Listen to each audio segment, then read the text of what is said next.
بستر کے کنارے ٹکے نویرہ کی کلائی تھامے شارق زمان نے ہی نہیں واجدہ بیگم اور شاکرہ نے بھی اسے دیکھا تھا۔ وعلیکم السلام، آؤ بیٹا، پتہ نہیں کیا ہوا ہے اسے، رات تو اچھی بھلی تھی، صبح میری آنکھ کھلی تو جائے نماز پر الٹی گری تھی، میری تو چیخیں نکل گئیں۔ شاکرہ کو اٹھایا تو یہ خود اسے اس حال میں دیکھ کر پریشان ہو گئی تھی۔ اللہ کا شکر ہے شارق اپنے کمرے میں تھا، فوراً اٹھا کر بستر پر ڈالا۔ ڈاکٹر کو بلایا ہے، ابھی چیک کر کے گیا ہے، انجیکشن لگا گیا ہے، کہہ رہا تھا کہ تھوڑی دیر میں ہوش آ جائے گا۔ اماں اسے تفصیل بتا رہی تھی۔ وہ لب بھینچی سب سنتے نویرہ کے زرد چہرے کو دیکھے گیا۔ کوئی چینج نہیں اماں، میرا خیال ہے کہ اسے ہسپتال لے جانا چاہیے، اس کی ہارٹ بیٹ نارمل نہیں ہے، ہر دوسری بیٹ مس ہو رہی ہے۔ نویرہ کی کلائی چھوڑ کر وہ کنارے سے اٹھتے ہوئے بہت سنجیدگی سے بلکہ ستے چہرے سے کہہ رہا تھا۔ رضا تو شارق کے الفاظ سن کر گنگ رہ گیا تھا۔ ہائے اللہ، یہ کیا ہو گیا؟ بیٹھے بٹھائے بچی پر کیا قیامت آ پڑی کہ دل کی دھڑکن نارمل نہیں ہو رہی؟ ڈاکٹر تو کہہ رہا تھا کہ سنبھل جائے گی۔ اماں نے فوراً اپنا کلیجہ تھاما تھا۔ ڈاکٹر تو یہ بھی کہہ کر گیا ہے کہ اگر اگلے آدھ گھنٹے میں ہارٹ بیٹ نارمل نہ ہوئی تو فوراً ہسپتال منتقل کرے، طبی امداد ملنا بہت ضروری ہے ورنہ سیریس کنڈیشن بھی ہو سکتی ہے۔ آپ دیکھ نہیں رہی کہ کوئی امپروومنٹ تو ہو ہی نہیں رہی؟ ایک دم وہ تلخ ہوا تھا۔ چنچلاتے ہوئے اس نے اندر کی اذیت باہر منتقل کی تھی۔ شاکرہ، جاؤ لاؤنج میں ٹی وی کے پاس میری گاڑی کی چابی ہے، لے کر آؤ۔ دوبارہ بے سود پڑے وجود کو دیکھتے ہوئے اس نے کہا تھا۔ اندر آندھی طوفان کا موسم تھا، شاکرہ کو ایک دم پہیے لگے تھے۔ اگلے ہی سیکنڈ وہ چابی لے آئی تھی۔ رضا، تم گاڑی ڈرائیو کر لیتے ہو؟ جی۔ رضا جو ابھی تک صورتحال سمجھنے کی کوشش کر رہا تھا ایک دم الرٹ ہوا۔ تو گاڑی سٹارٹ کرو، میں اسے لاتا ہوں۔ اسے گاڑی کی چابی تھما کر وہ نویرہ کی طرف جھکا تھا۔ اماں آپ فکر نہیں کریں، یہ ٹھیک ہو جائیں گی، میں کال کروں گا۔ شاکرہ، میرے بیڈ پر میرا موبائل اور والیٹ ہے، اٹھا لاؤ، ہری اپ۔ نویرہ کو بازوؤں میں اٹھائے وہ تیزی سے باہر نکل گیا تھا۔ وہ جو کر چکا تھا اس کا خمیازہ اب اسے ساری عمر بھگتنا تھا۔ ستے ہوئے ذہن سے وہ یہی سوچ رہا تھا۔ احساس ندامت ایسا تھا کہ جس کا سفر شاید ہی ختم ہوتا۔ اب ساری زندگی اسی ندامت سمیت گزارنی تھی یا پھر ایک قطعی قدم اٹھانا تھا۔ ذہن کی بیچارگی نہ جانے کس کس رخ پر محو پرواز تھی۔ انہیں ہسپتال پہنچنے میں قطعی دیر نہ ہوئی تھی۔ 9 بجے کے بعد اسکول و کالج کا زور کم ہو جاتا تھا۔ کام دھندے پر بھی نکلنے والے کب کے نکل چکے تھے۔ سڑکیں پرسکون تھی۔ پھر نویرہ کی کنڈیشن کے پیش نظر رضا نے گاڑی بھی کافی تیزی سے ڈرائیو کی تھی۔ نویرہ کو فوراً ICU میں لے جایا گیا تھا۔ شارق زمان ذاتی مراسم والے ہسپتال میں لایا تھا۔ یہاں کے ڈاکٹر سے اس کے خاصے تعلقات تھے۔ فوری ٹریٹمنٹ دیا گیا تھا۔ مریضہ کو لگتا ہے کہ کوئی گہرا صدمہ پہنچا ہے، ہارٹ کنڈیشن نارمل نہیں ہو رہی، بلڈ پریشر لو ہے، شاید خطرناک حد تک۔ جب تک دل کوئی امپروومنٹ نہیں دکھاتا کچھ کہا نہیں جا سکتا۔ آپ دعا کریں مریضہ کا بلڈ نارمل کنڈیشن میں پاور کرے، جب تک بلڈ ریز نہیں کرے گا کچھ بھی کہنا قبل از وقت ہے۔ رضا شارق کے پاس ہی کھڑا تھا۔ اس کے پوچھنے پر کہ وہ کیسی ہے ڈاکٹر نے بتایا تھا۔ رضا کو اپنا چہرہ فک ہوتا ہوا محسوس ہوا۔ ڈاکٹر اس کا فک چہرہ دیکھ کر ہمدردی سے کندھا تھپ تھپا کر آگے بڑھ گئے تھے۔ شارق بھائی، ایسی کیا بات ہوئی؟ رات میں تو میری بات ہوئی تھی ان سے، وہ اچھی بھلی تھی، یہ بیٹھے بیٹھائے انہوں نے کیا ٹینشن لے لی جو اس شدید ٹینشن کا باعث بنی؟ وہ تو بالکل صحت مند نارمل تھی۔ رضا اپنے اندر کے اضطراب کو بالکل نہیں چھپا پایا تھا، بالکل فطری رد عمل تھا۔ مجھے نہیں پتا، میں ڈاکٹر کے پاس ہوں، تم نبیل کو کال کر کے اصل صورتحال سے باخبر کراؤ۔ اپنے سر سپاٹ بے تاثر چہرے سمیت رضا کے جواب میں شارق زمان جیب سے موبائل نکال کر اسے تھماتے آگے بڑھ گیا تھا۔ رضا نے ناسمجھ انداز میں شارق زمان کے انداز و اعتبار اور رویے کو جانچا۔ کہیں کوئی چیز غلط تھی کیا؟ وہ شدید کشمکش کا شکار ہو چکا تھا۔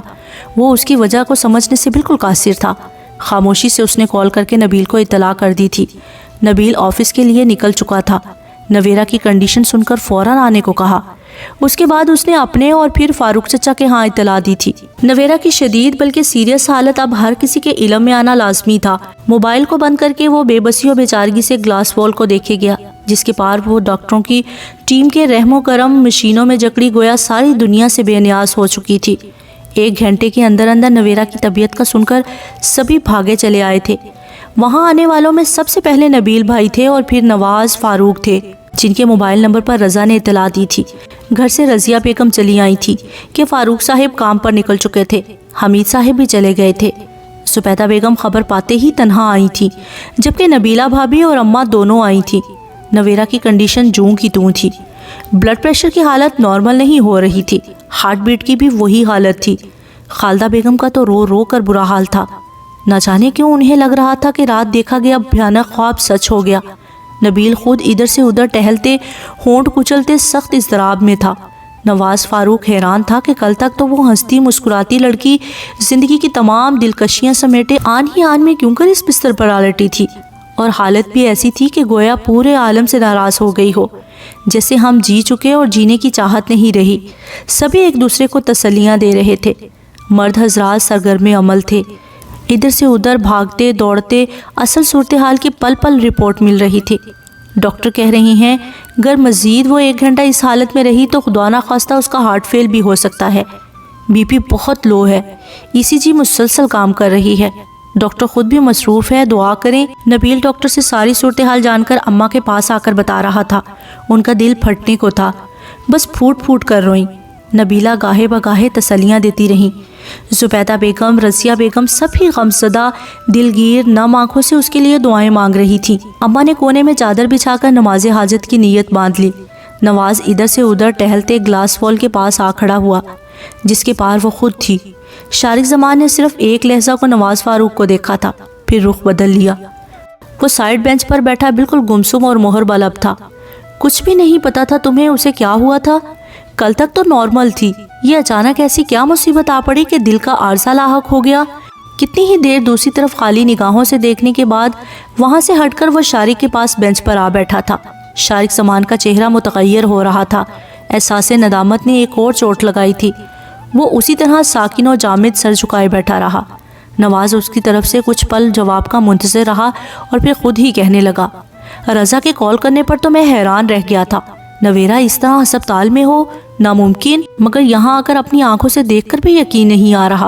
میں ڈاکٹر کے پاس جا رہا ہوں، چلو گے تم دونوں؟ نبیل بھائی دونوں کے پاس آ ٹھہرے تھے. دونوں کو کہا تھا. شارق زمان نواز کو اٹھتے دیکھ کر خود بھی اٹھ گیا. مریضہ کا دل خون پاور کرنے میں دقت پیش کر رہا ہے. کیا انہیں پہلے بھی کوئی ایسا اٹیک ہوا ہے؟ ڈاکٹر شعیب نے ان سے پوچھا تھا. نہیں ڈاکٹر صاحب، میری بہن تو بہت پرفیکٹ فزیک کی مالک رہی ہے. بڑے سے بڑے صدمے میں بھی یہ نارمل رہی ہے. شاید ہی سالوں بعد بخار میں مبتلا ہوئی ہو تو ہوئی ہو. موسمی نزلہ زکام بھی بہت کم رہا ہے اس کو. ہمارے تو خاندان میں بھی کسی کو دل کا عارضہ لاحق نہیں رہا. پھر بھلا وہ کیسے اس مرض کا شکار ہو سکتی ہے؟ اس مرض کا تعلق ضروری نہیں موروثی ہی ہو.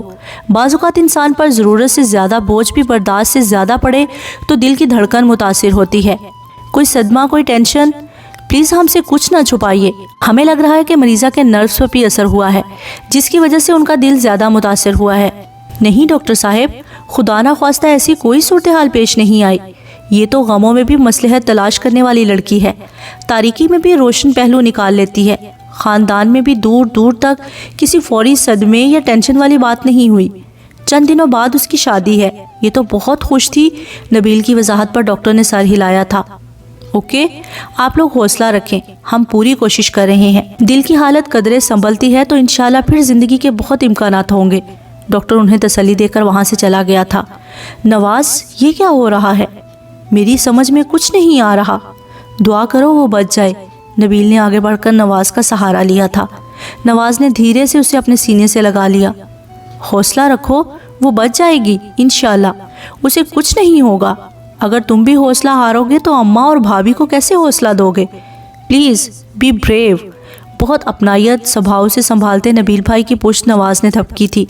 شارق خاموشی سے وہاں سے ہٹ گیا. جن 4 لیوا گھنٹوں کے انتظار اور ڈاکٹروں کی انتھک کوششوں سے نویرا کا بی پی اپ ہونا شروع ہوا تھا. ECG مشین کی کنڈیشن قدرے بہتر تھی. ڈاکٹر بہت پر امید تھے.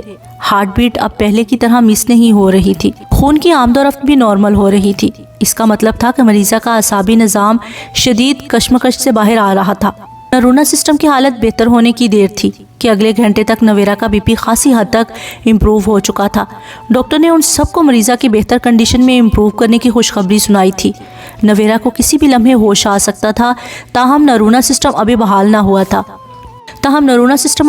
نہ ہوا تھا. اسے کچھ گھنٹوں تک مکمل پرسکون رکھنے کی ضرورت تھی. خبر کیا تھی؟ گویا نئی زندگی ملی تھی سب کو.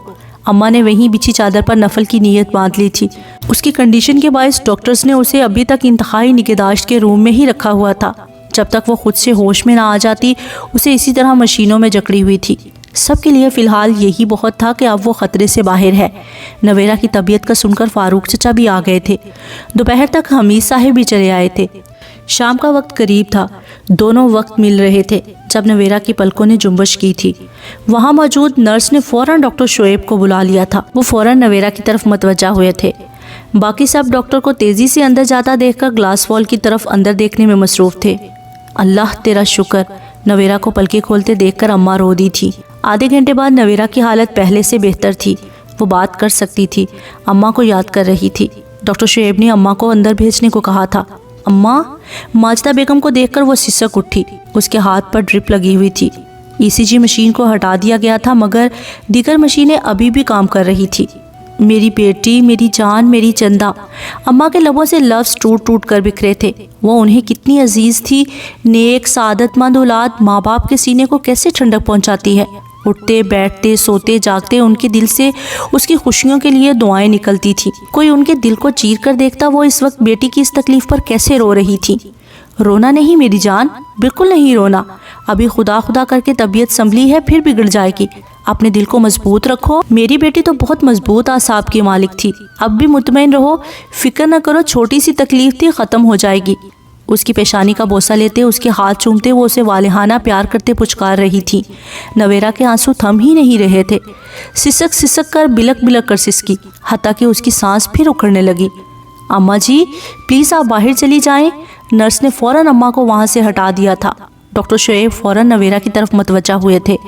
باقی سب اسے دوبارہ ڈاکٹرز کے رحم و کرم میں دیکھ کر بس آنسو بہا کر رہ گئے۔ وہ ان سب کے دلوں میں دھڑکن بن کر جی رہی تھی، سو آنسو نکلنا لازمی تھے۔ زرش کالج گئی تو فرح نہیں آئی تھی۔ سارا دن اس نے بڑی کوفت اور فرح کو لعنت ملامت کرتے گزار دیا تھا۔ دونوں کا یہ اصول تھا کہ اگر چھٹی کرنی ہے تو دونوں نے ایک ساتھ ہی کرنی ہے، ورنہ چھٹی نہیں کرنی۔ آج سارا دن فرح کے بغیر بہت بور ہوئی تھی۔ گھر آتے ہی اس نے بیگ صوفے پر پٹکتے ریسیور تھاما تھا۔ یہ گھر آتے ہی کس کی شامت آ گئی ہے؟ نہ کپڑے چینج کیے، نہ منہ دھویا اور آتے ہی فون سے چمٹ گئی۔ شائستہ بیگم کو اس کا بیگ پٹکنا اور پھر فوراً فون کے ساتھ مصروف ہونا ایک آنکھ نہ بھایا تھا، سو فوراً ڈپٹ دیا۔ تایا اپو کے ہاں کر رہی ہوں، فرح آج کالج نہیں گئی، وہ بغیر بتائے کبھی چھٹی نہیں کرتی، اس لیے کال کر رہی ہوں۔ شائستہ بیگم نے ہاتھ میں پکڑا میگزین ایک طرف رکھ دیا۔ السلام علیکم تائی امی۔ طاہرہ بیگم کے کال ریسیو کرنے پر اس نے فوراً سلام کیا تھا۔ وعلیکم السلام، ہاں کہو کیا بات ہے؟ زرش کی آواز سن کر انہوں نے اپنے اسی سرد بے تاثر انداز میں پوچھا تھا۔ زرش جزبز ہوئی۔ اسلام آباد جانے سے پہلے فون پر ان کی آواز سنی تھی اور اب سن رہی تھی۔ کنکھیوں سے ماں کو دیکھا جو پوری طرح متوجہ تھی۔ وہ فرح سے بات کرنی ہے، تھوک نگلتے اس نے کہا تھا۔ کیوں؟ وہی انداز تھا۔ زرش کا ایک دم پارا ہائی ہونے لگا۔ وہ آج کالج نہیں گئی تھی، میں نے سوچا کہ پتہ کروں خیریت تو ہے نا۔ دل ہی دل میں ان کے تفتیشی انداز کو کوستے سامنے بیٹھی شائستہ بیگم کی نگاہوں سے خائف ہوتے اس نے بظاہر آرام سے کہا تھا، اللہ کا شکر ہے خیریت ہے۔ وہی سرد برفیلا لہجہ۔ زرش سے اب صبر نہ ہوا۔ پلیز اسے بات کروا دیں۔ لہجے کی تلخی کچھ حد تک واضح تھی۔ وہ سو رہی ہے، انہوں نے اسے ٹالا تھا۔ زرش کا BP بڑھنے لگا۔ کھٹاک سے فون بند کر دیا۔ کیا ہوا؟ بات نہیں کروائی تمہاری تائی نے اس سے؟ شائستہ بیگم جو بغور دیکھ اور سن رہی تھی، زرش کے چہرے کی سرخی کو جانچا۔ نہیں۔ اور ماما، یہ تائی امی کیا چیز ہیں؟ خود کو کیا سمجھتی ہیں؟ طاہرہ بیگم کے سرد برفیلے انداز نے زرش کو کافی صدمہ پہنچایا تھا۔ بری بات، وہ بڑی ہیں تم سے، اس طرح ذکر نہیں کرتے، ماما نے فوراً ٹوک دیا تھا۔ زرش کا جی چاہا کہ اپنا سر پیٹ لے۔ ماما، آپ کی اخلاقیات کی مجھے سمجھ نہیں آتی۔ سارے سبق ہمارے لیے اور وہ خود کچھ بھی کرتی پھریں۔ ایسا ہی سبق آپ نے تائی امی کو بھی پڑھا دیا ہوتا۔ آخر کو آپ کی کزن رہ چکی ہیں اتفاق سے۔ شائستہ بیگم نے اسے گھوڑا تھا۔ فضول باتوں کی نہیں ہو رہی زرش، بہت فضول گو ہوتی جا رہی ہو تم۔ ہر انسان اپنے ظرف کا بندہ ہوتا ہے۔ انسان کا اخلاق اس کے کردار کا عکاس ہوتا ہے۔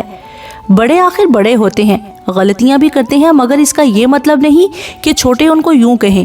یہ سب باتیں تربیت میں شمار ہوتی ہیں اور تربیت سے ہی سیرت و کردار نکھرتے ہیں۔ عقل و فہم میں شعور آتا ہے، ادراک کا پہلو روشن ہوتا ہے۔ عقل کی باتیں نظر انداز کرنے کی نہیں۔ جو بات میں اپنے لیے پسند کرتی ہوں، میں کیسے پسند کر لوں گی میری اولاد اس کو اپنی طبیعت میں ڈھالے یا عادت بنائے؟ شائستہ بیگم کی باتوں میں زرش خاموشی سے وہاں سے اپنا بیگ اٹھا کر کھسک لی۔ باقی سارا وقت وہ طاہرہ بیگم کے رویے پر جلتی بھنتی رہی، رہ رہ کر فرا کی یاد ستاتی رہی۔ 3 بجے تو اسے اپنی برداشت جواب دیتی محسوس ہوئی۔ کتنے دن ہو گئے تھے تایا کے ہاں گئے ہوئے۔ شائستہ بیگم نوشی سے اپنے سر میں تیل ڈلوا رہی تھی۔ وہ سیدھی ان کے پاس آ بیٹھی۔ ماما، اس نے اٹھلا کر ان کے دونوں زانوں پر اپنا سر رکھا تو وہ سمجھ گئیں کہ اب ان کی چہیتی ضرور کوئی فرمائش چڑھے گی۔ نوشی تیل لگا رہی تھی تو انہوں نے صرف منہ پر ہی اکتفا کیا تھا۔ وہ میں تایا ابو کے ہاں چلی جاؤں؟ شائستہ بیگم نے گہرا سانس لیا، جانتی تھی کہ کچھ ایسی ہی فرمائش ہوگی۔ کیوں؟ فون پر تائی سے عزت کروا چکی ہو، کافی نہیں؟ میں کون سا تائی امی سے ملنے جا رہی ہوں، فرا سے ملنا ہے۔ سچی ماما، فرا یوں ہی چھٹی نہیں کرتی، ضرور کوئی بات ہوگی، پلیز چلی جاؤں؟ ان کے گھٹنوں کو دباتے وہ ملتجی ہوئی تھی۔ زرش، تنگ نہ کرو، ہر روز ایک ہی ضد، کب تک بچی بنی رہو گی؟ اگر ان کے گھر میں کوئی بات ضرور ہوگی تو ان کے گھر کا مسئلہ ہے، تمہیں کیا ضرورت پڑی ہے پرائے پھڈے میں ٹانگ اڑانے کی؟ بہت ہو گیا، میں تمہیں اب ان کے ہاں قطعی جانے کی اجازت نہیں دے سکتی۔ زرش کے ملتجی انداز پر انہوں نے سختی سے ٹوک دیا تھا۔ زرش بری طرح ہرٹ ہوئی، آنکھوں میں نمکین پانی آ بسا، انتہائی خفگی سے ماں کو دیکھا۔ آپ اچھا نہیں کر رہی، مجھے وہاں جانا ہے، پلیز، رندے گلے اور نم آنکھوں سے کہتی وہ شائستہ بیگم کا ضبط آزما گئی تھی۔ بہت ضدی ہوتی جا رہی ہو تم، ایک دفعہ کیا سمجھ نہیں آتا تمہیں؟ انہیں اس کے آنسو تکلیف پہنچانے لگے تھے، مگر لہجے کی سختی برقرار رکھی۔ ٹھیک ہے، میں اکیلی نہیں جاتی، نوشی بھی میرے ساتھ جائے گی۔ اسے تو تائی اماں کچھ نہیں کہتی، اب تو اجازت دے دیں۔ وہ اپنی ضد پر قائم تھی۔ شائستہ نے تعصب سے اسے دیکھا۔ مجال ہے جو لہجے کی سختی کا ذرا بھی اثر لیا ہو زرش نے۔ اچھا ٹھیک ہے، دماغ نہیں کھاؤ میرا، نوشی فارغ نہیں ہے، کل کو اگزام کے بعد شادی کر رہے ہیں اس کی، گھرداری سیکھے گی تو سسرال میں کام آئے گی، اور تم بھی اب اپنا یہ بچپنا چھوڑ دو، بہت بچی بن لیا تم نے، اب ہوش کے ناخن لو۔ اسے اجازت دیتے ہوئے انہوں نے ڈانٹنا ضروری سمجھا تھا۔ اچھا لے لوں گی، آپ خان بابا کو کہیں گاڑی نکالیں، میں چینج کر کے آتی ہوں۔ وہ ایک دم اپنے تمام آنسو صاف کیے یہ جا وہ جا تھی۔ شائستہ کا جی چاہا کہ اپنا سر پیٹ لے، نہ جانے کب عقل آئے گی اس لڑکی کو، وہ متفکر تھیں۔ آپ فکر کیوں کرتی ہیں، ٹھیک ہو جائے گی، نوشی نے سکون سے کہا تھا۔ اچھا بس کرو، جاؤ خان بابا کو کہو گاڑی نکالیں۔ تیل کی شیشی بند کر کے اپنے بالوں کا جوڑا بناتے انہوں نے نوشی کو کہا تو وہ چلی گئی۔ خان بابا کو باہر سے ہی رخصت کر کے وہ تیز تیز قدم اٹھاتی سیڑھیاں طے کر کے اندر داخل ہونے کو تھی، جب باہر آتے کسی وجود سے بری طرح ٹکراتے وہ پیچھے سیڑھیوں سے نیچے گرتے بال بال بچی تھی۔ مقابل نے فوراً حاضر دماغی کا مظاہرہ کرتے اس کے بازو کو تھام لیا تھا۔ اف، اندھے ہو کر چل رہے تھے؟ اپنے چکراتے سر کو تھامے بغیر دیکھے اس نے کہنا لازمی سمجھا تھا۔ میرا بھی آپ کے بارے میں یہی خیال ہے۔ دوسری طرف سے بہت سنجیدگی سے جوابی کارروائی ہوئی تھی۔ زرش نے ہاتھ ہٹا کر سامنے والے وجود کو دیکھا۔ ہائے ستارہ آپی، آپ خیریت؟ آپ یہاں؟ پل میں وہ ساری تکلیف بھول بھال چکی تھی۔ بالکل، تم سناؤ، تم کیسی ہو؟ ستارہ نے اسے گلے لگاتے بہت محبت سے اس کے رخسار پر بوسہ دیتے پیار سے اسے دیکھا تھا۔ بالکل ایوان، کس کے ساتھ آئی ہیں؟ قادر کے ساتھ آئی ہوں، امی پہلے ہی آئی بیٹھی ہیں، اندر ہی ہیں پھپھو بھی ہیں۔ یہ آج سورج کس سمت سے نکلا ہے؟ اس نے پیچھے مڑ کر سورج دیکھنا چاہا تھا۔ ستارہ کھلکھلائی، بہت بدتمیز ہو تم، فرا کی طبیعت ٹھیک نہیں تھی، صبح میں نے کال کی تھی، علی نے بتایا، میں نے امی کو فون کر کے اطلاع دی، اب سوچا خود جا کر عیادت کراؤں۔ میں تو یوں ہی باہر نکلی تھی، اندر دل گھبرا رہا تھا۔ امی وغیرہ سبھی اندر ہیں، اور ہاں کیسرا خالہ بھی اپنی آلو اولاد کے ساتھ موجود ہیں، ذرا دھیان سے۔ اب کیسی ہے؟ اور مجھے کسی نے بتایا بھی نہیں، میں یوں ہی چلی آئی۔ لو، میں اگر نہ آتی تو بھلا مجھے کیسے پتا چلتا؟ اسے فرا کی طبیعت کا جان کر بہت دکھ ہوا۔ وہ تیزی سے اندر داخل ہوئی تھی۔ لاؤنج میں کیسرا خالہ، ان کی بیٹیاں اور اسجد بھائی سبھی برا جمان تھے۔ السلام علیکم۔ وعلیکم السلام، تم بھی چلی آئیں؟ مل گئی اطلاع تمہیں بھی؟ خیر سے اکیلی آئی ہو یا کوئی اور بھی ساتھ ہے؟ کیسرا خالہ نے دیکھتے ہی تیر چھوڑا تھا۔ زرش جزبوز ہو گئی۔ دوسری طرف صوفے پر پھپھو بیٹھی ہوئی تھی، انہیں دیکھ کر اس کا سانس کچھ بحال ہوا۔ السلام علیکم پھپھو، کیسی ہیں آپ؟ اتنے سارے لوگوں میں قادر بھائی اور پھپھو ہی شناسا لگی تھی۔ وہ فوراً ان کی پناہ میں چلی آئی۔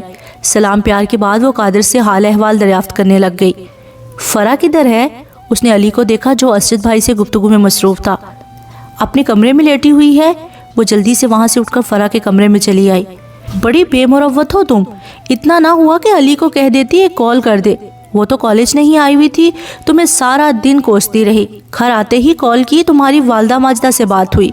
وہ تو تمہیں پتہ ہی ہے کہ میری آواز سن کر ان کا لہجہ سرد ہو جاتا ہے. یہ مستقل یہی زاویہ ہے. فرح سو رہی ہے. اس نے تائی کے لہجے کی بھرپور نقل اتاری. فرح مسکرا دی. اب ایسی بھی کیا بے مروتی کہ بندہ کسی کی خراب طبیعت کی اطلاع بھی نہ دے. دھب سے فرح کے بستر پر گرتے وہ شروع ہو چکی تھی. فرح کو اتنے لوگوں میں بطور خاص زرش کو دیکھ کر پہلی دفعہ تازگی و اپنائیت کا احساس جاگا. بہت محبت و مان سے زرش کے مصنوعی خفگی کا مظاہرہ کرتے چہرے کو دیکھا. دل کو دل سے راہ ہوتی ہے. اب تم خود سوچو, اگر تمہیں اطلاع مل جاتی تو ایسی حالت میں تمہیں ملتی. بہت نقاہت کے باوجود اس نے زندہ دلی کا مظاہرہ کیا تھا. بکو نہیں, بخار تو نارمل ہی ہے. ویسے یہ طبیعت کی ناسازی کس سلسلے میں ہے؟ اس کی پیشانی چیک کرتے اس نے اس کا چہرہ بخور دیکھا. فرح کے چہرے پر ایک تاریک سا سایہ گزر گیا. پل میں رنگت متغیر ہوئی. احمق ہو تم تو. بھلا طبیعت کی ناسازی بتا کر تھوڑی ہوتی ہے, بس اچانک ہو جاتی ہے. ہاں وہی تو پوچھ رہی ہوں, یہ اچانک کیوں تھا؟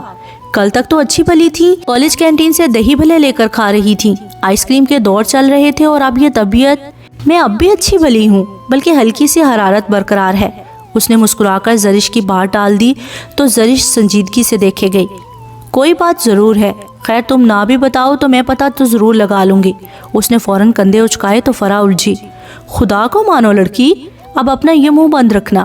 کیسرا خالہ ادھر ہی ہیں, شام تک ان میں سے کسی کا بھی جانے کا کوئی ارادہ نہیں ہے.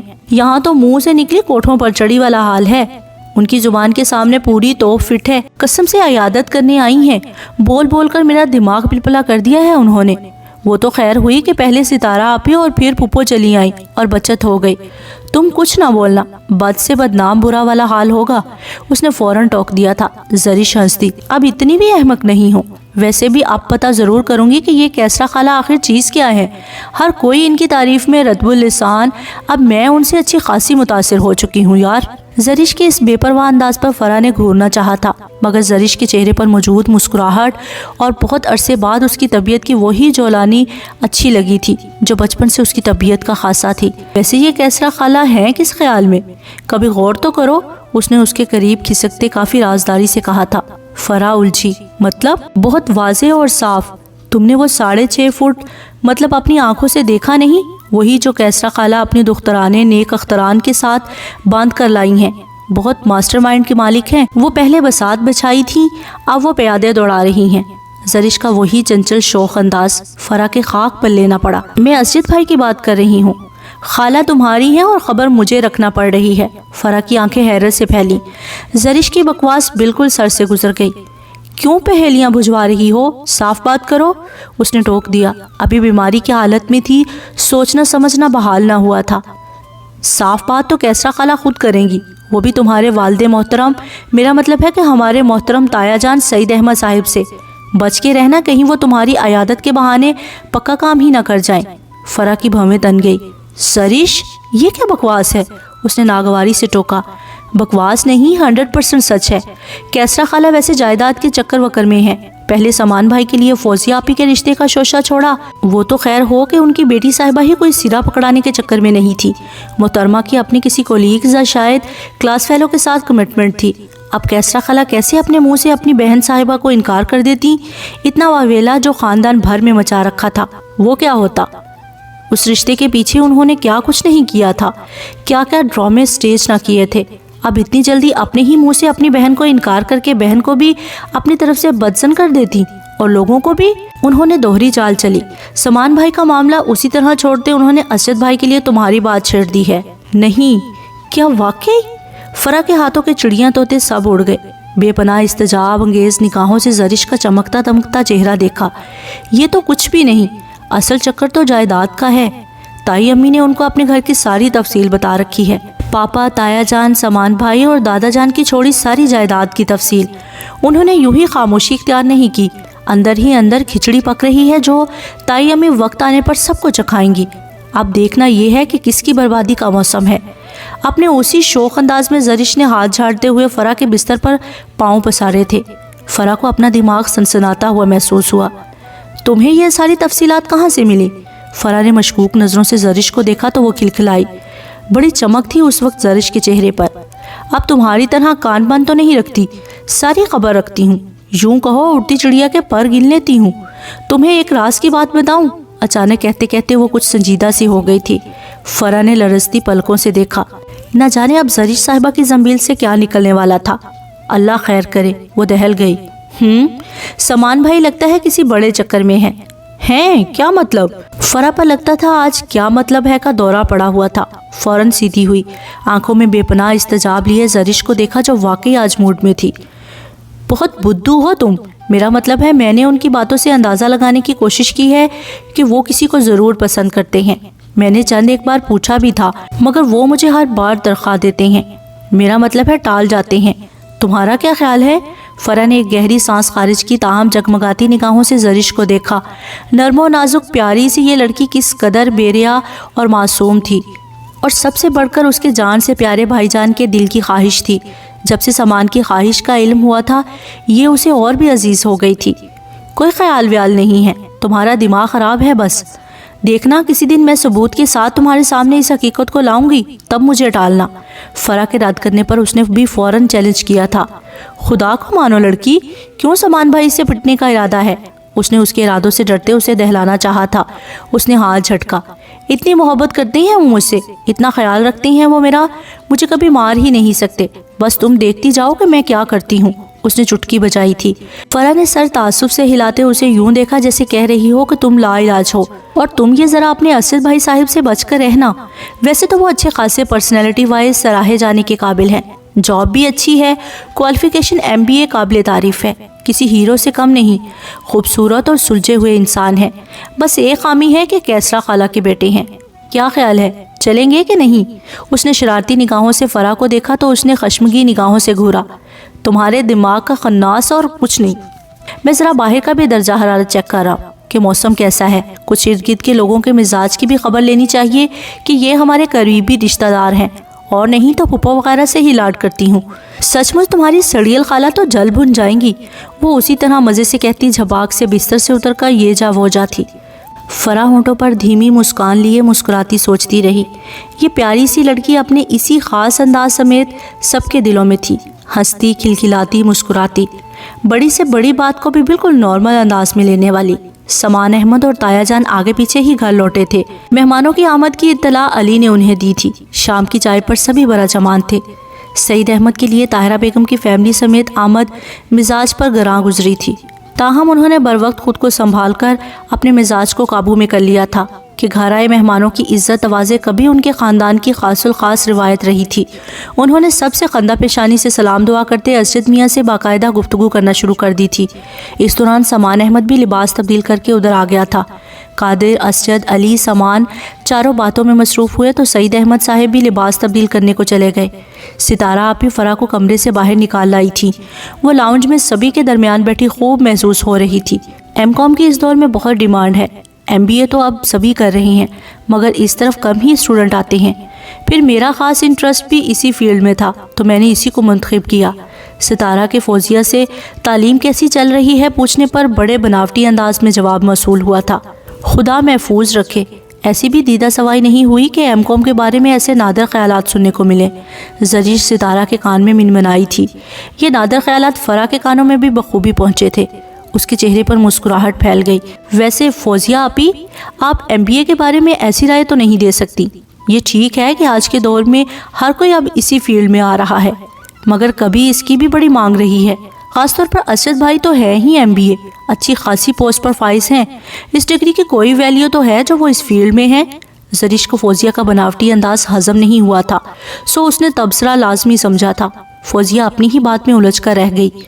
بھنا کر زریش کو دیکھا، آنکھوں میں ڈھیروں چمک لیے، چہرے پر شریر مسکراہٹ سجائے، وہ انہیں کچھ چبھو سی گئی۔ میں سب کی بات نہیں کر رہی، میں تو یہ بتانا چاہ رہی ہوں کہ ان 2-3 سالوں میں لوگ زیادہ ہی اس فیلڈ میں آ رہے ہیں۔ اب یہ فیلڈ ایسی تو نہیں کہ ریوڑیاں بانٹنے والا حال ہو جائے۔ جس یونیورسٹی کو دیکھو وہ MBA کروا رہی ہے۔ دراصل ان کا سارا زور اس بات پر ہے کہ جو پڑھ رہے ہیں وہ سب سے اعلیٰ ہیں۔ زریش کے کمنٹس پر ستارہ کو اپنا کہکہا روکنا محال ہو گیا تو اس نے چہرے کا رخ موڑ لیا۔ فوزیہ جسے زریش کی آواز تو سنائی دی تھی، الفاظ آواز دھیمی ہونے کی بدولت سر کے اوپر سے گزر چکے تھے۔ ستارہ کو ہنسی ضبط کرتے دیکھ کر فوراً چہرہ سرخ ہوا تھا۔ اسے زرش پہلی بار ناقابل برداشت لگی اور شاید آخری بار بھی۔ MBA تو انشاءاللہ میں بھی کروں گی۔ سمان بھائی BBA کے بعد امریکہ سے MBA کر کے آئے تھے، آج اپنی پوری فرم کو مینیج کیے ہوئے ہیں۔ ٹھیک ہے میں بیرون ملک نہیں جاؤں گی، مگر میرا ارادہ انشاءاللہ اسی فیلڈ میں نام کمانے کا ہے، فوزیہ کی طرح زرش نے بھی اٹھلا کر کہا تھا۔ اور سجل تم کہاں ہوتی ہو؟ کالج میں کہیں دکھائی نہیں دیتی؟ اچانک زرش کا رخ کیسرا خالہ کی سب سے چھوٹی بیٹی سجل کی طرف ہوا تھا۔ وہ فوراً گڑبڑائی، اسے اپنی شامت آتی ہوئی محسوس ہوئی۔ نہیں، کالج میں ہی ہوتی ہوں، میرے اور تمہارے اختیاری مضامین مختلف ہیں، پھر لازمی میں بھی میرا سیکشن چینج ہے، میں تو خود بھی تم لوگوں کو بہت کم دیکھتی ہوں۔ ہڑبڑا کر اس نے فوراً وضاحت دی تھی۔ زرش ہنس دی۔ سجل ان کے کالج میں ہی ایڈمٹ تھی۔ پڑھائی سے جان چھڑانے والی یہ بدھو سی سجل اندر سے چیز بڑی اعلیٰ تھی۔ رابعہ باجی تو سینٹر میں اکثر دکھائی دیتی رہتی ہیں، دراصل ڈرامٹک سوسائٹی کی چیئرمین یہی ہیں، اس فیلڈ میں یہ بہت آگے جا سکتی ہیں۔